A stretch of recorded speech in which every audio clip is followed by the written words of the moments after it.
उत्तराखंड विधानसभा में विनियोग विधेयक पास कराने के साथ ही विधानसभा के बजट सत्र को अनिश्चित काल के लिए स्थगित कर दिया गया है। विपक्ष का आरोप है कि सरकार ने संख्या बल के आधार पर संसदीय परंपराओं की अनदेखी की है और विपक्ष की आवाज को दबाकर सदन को अनिश्चित काल के लिए स्थगित कर दिया है। विपक्ष का कहना है कि उत्तराखंड के इतिहास में यह पहला मौका है जब राज्यपाल के अभिभाषण पर नेता सदन का धन्यवाद उद्बोधन नहीं हुआ और उसके बाद बिना चर्चा के ही विनियोग विधेयक को पास करा लिया गया और न ही विनियोग विधेयक पर नेता सदन ने विधानसभा में कोई बयान दिया।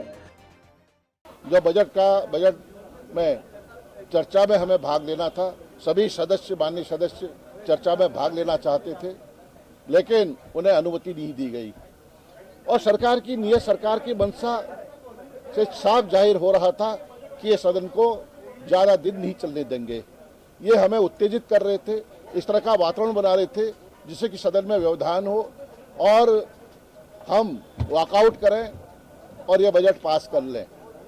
आज हमारे माननीय सदस्यों ने माननीय अध्यक्ष विधानसभा से निवेदन किया, अनुरोध किया कि विपक्ष के माननीय विधायकों को भी अवसर मिलना चाहिए।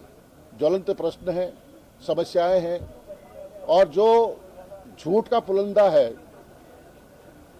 यह बजट, उसके बारे में हम सदन में अपनी बात को रखना चाहते थे, लेकिन सरकार ने इस आज के दिन हमारे साथियों को बोलने का अवसर नहीं दिया। वहीं दूसरी तरफ विधानसभा अध्यक्ष रितु खंडूड़ी भूषण ने कहा है कि विपक्ष का जो आरोप है वो कतई सही नहीं है। जो लोग सदन में थे उनको पूरा मौका दिया गया है। पिछले 4 दिन से उनकी सभी सूचनाओं को सुना गया और सब पर विस्तार से चर्चा का मौका दिया गया।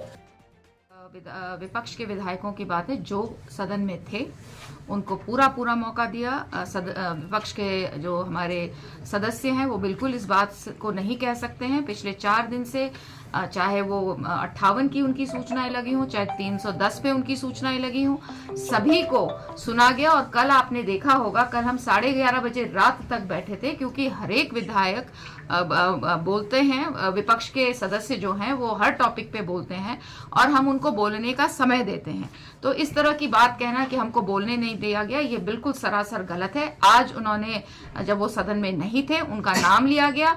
अगर वो अंदर आते तो उनको अवश्य बोलने का समय दिया जाता, लेकिन नाम बोलने पर भी जब वो अंदर सदन में नहीं पहुंचे तो आप लोग जानते हैं जो परंपरा है, जो सदन की जो जिस तरह से कार्रवाई होती है, अगर नाम लेने पर वो अंदर नहीं पहुंचे तो दूसरे पे जाते हैं और उसके बाद वो जब नहीं पहुंचे तो फिर हमारे जो सत्ता पक्ष के विधायक हैं उनको बारी दी।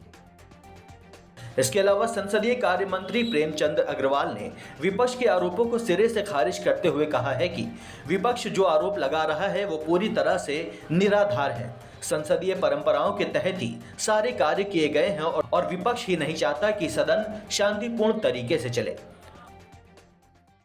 देखिए, जिस प्रकार से विधानसभा का बजट सत्र आज पूरा हो गया, मतलब संपन्न हो गया, और जो मुख्य बिंदु माननीय राज्यपाल का अभिभाषण वो सदन से पारित हुआ, धन्यवाद प्रस्ताव, और जो हमारा बजट था, बजट सत्र जिसको हम कहते हैं, उसमें जो बजट मेरे द्वारा प्रस्तुत किया गया था, जिस पे चर्चा का विषय जो माननीय नेता प्रतिपक्ष जी के द्वारा कल लगभग 1.25 घंटा उन्होंने उस पर बोला और आज उस पर फिर चर्चा प्रारंभ होनी थी।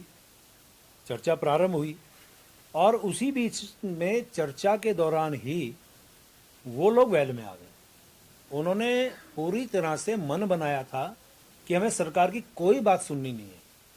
अब आप यदि आज के दिन की कार्रवाई उठा लें तो मैं एक बात बड़े दावे के साथ कह रहा हूं, एक जो उन्होंने आरक्षण का विषय नियम 58 के तहत उठाया और मैंने जब तफसील से जानकारी देनी चाहिए, उससे पहले वो खड़े हो जा रहे हैं, उससे पहले वो एक के साथ साथ 4-4, 5-5, 6 लोग खड़े हो रहे हैं।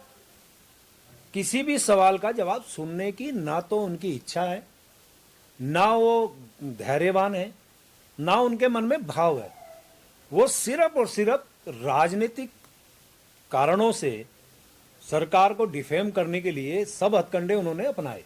लेकिन उसके बाद जब मैंने आरक्षण का तफसील से उनको जब जवाब दिया तो उसके बाद कोई उनका सप्लीमेंट्री क्वेश्चन उधर से नहीं आया।